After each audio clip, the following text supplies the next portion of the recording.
ក្នុងចិត្តច្រើនណាស់ចង់និយាយចេញខ្លាំងឲ្យបានធូរតែទឹកភ្នែកចេញតែស្រង់ហូរគិតយូរម្នាក់ឯងឡើយចង់ឈួតហើយគ្មានអ្នកខលពីទុករបស់ខ្ញុំទេគ្មានអ្នកណាស្ម័គ្រក្បែរជួយទាញខ្ញុំក្រោកឈរឡើយខ្ញុំសែនស្មុគស្មាញខ្លាំងណាស់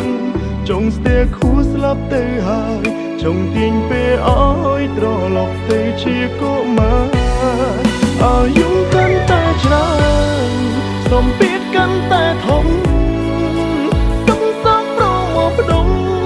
បង្កើតជាបញ្ហាជំងឺបាំងទឹកចិត្តតើគួរព្យាបាលបែបណាហូរទឹកនេត្រាហត់នឿយខ្លាំងដល់ហើយអាយុកាន់តែច្រើន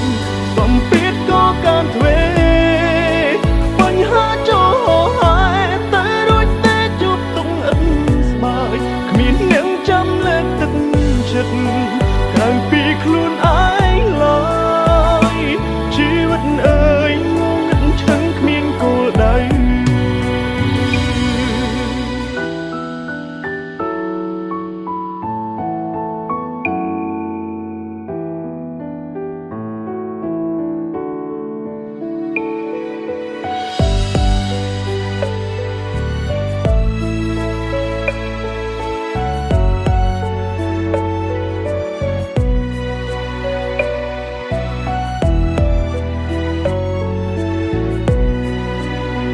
អ្នកខលពីទុករបស់ខ្ញុំទេគ្មានអ្នកណាស្ម័គ្រក្បែរជួយទាញខ្ញុំក្រោកឈរឡើយខ្ញុំសែនស្មុគស្មាញខ្លាំងណាស់ចង់ស្ទែខួរស្លាប់ទៅហើយចង់ទាញពេលឲ្យត្រឡប់ទៅជាកុមារអាយុកាន់តែច្រើនសម្ពាធកាន់តែធំបង្កើតជាបញ្ហា